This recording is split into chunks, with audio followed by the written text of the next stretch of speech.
Good morning, my loves. Happy Wednesday. Beautiful day here at the lake. High today is 85.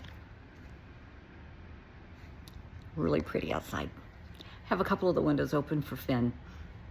He's on lake patrol this morning. Good topic today, the difference between venting, complaining, and whining. Huge difference.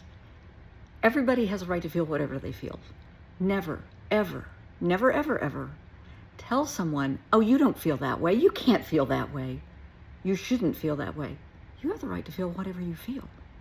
And nobody can stop you. Nobody has the right to tell you how to feel.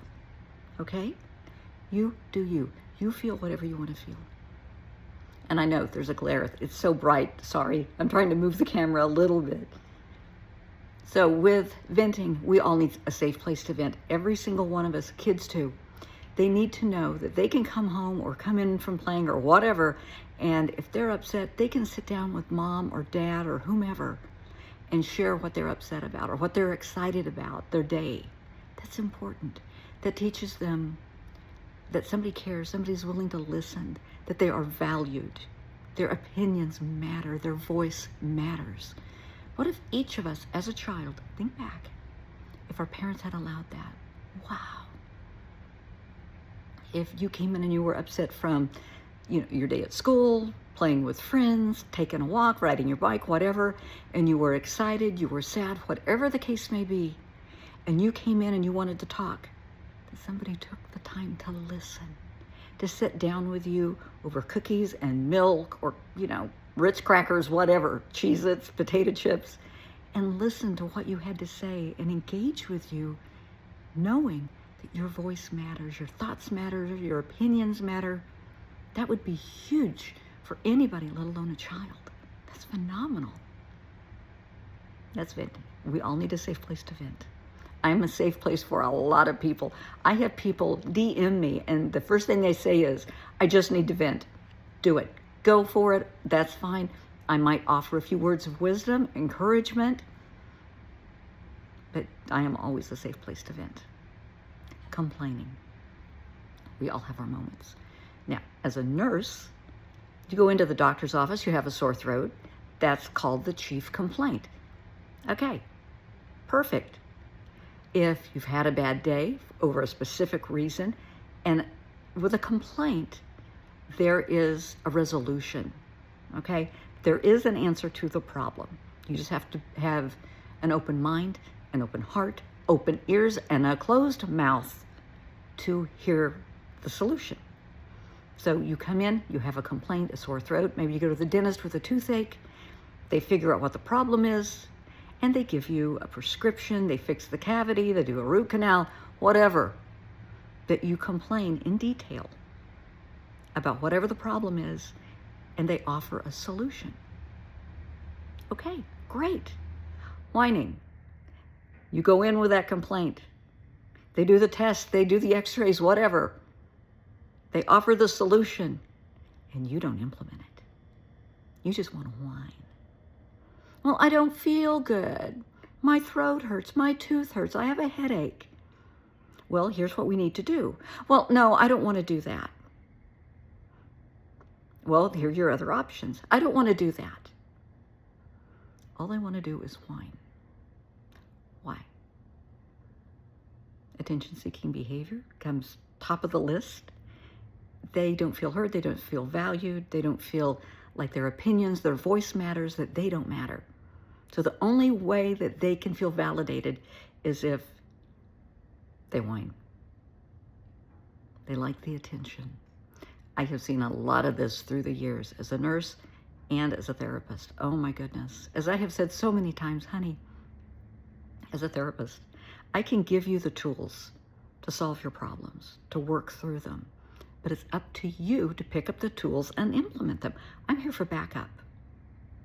And clients that I have had in the past, clients I have, currently know, they can attest to the fact I am here for you 24/7. I implement very logical, constructive tools and solutions that are easy to pick up and use, but I can't make you do it.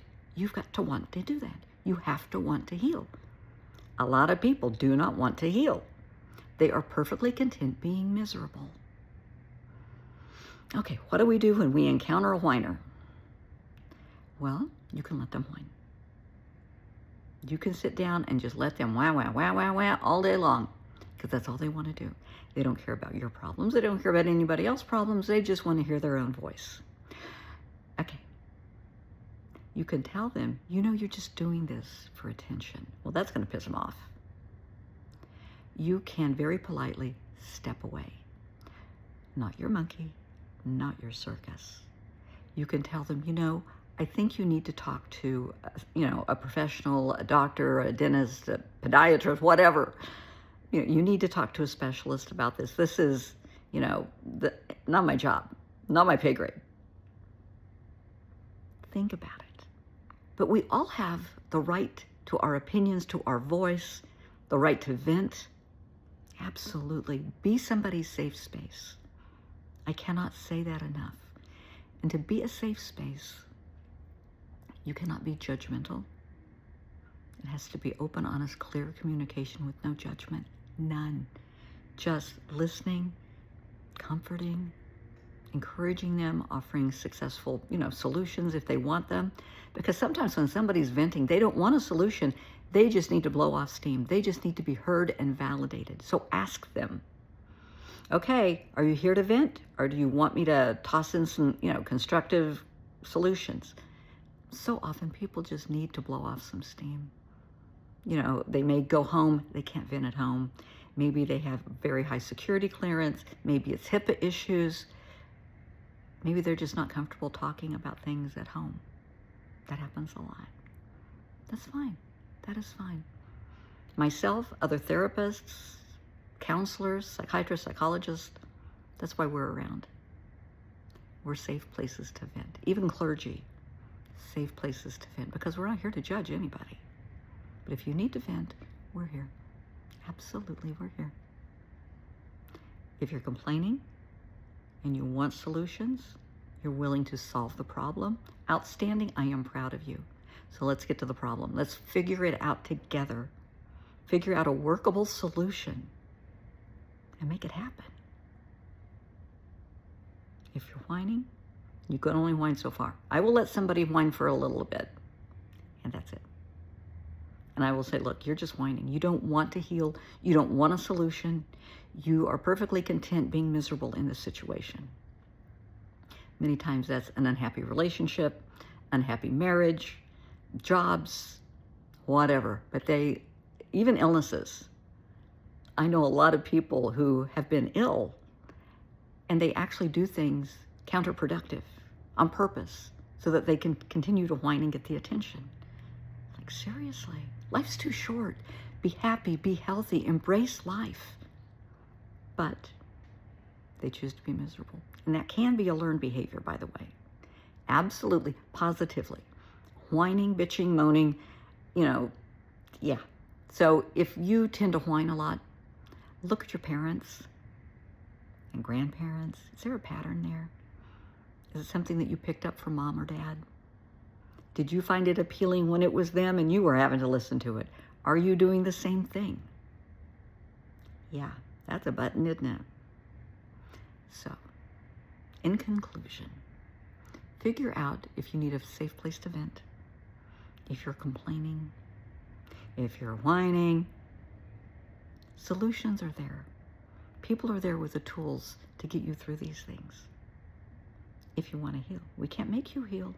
We can only give you the tools to work through this. But it's up to you to pick the tools up and use them.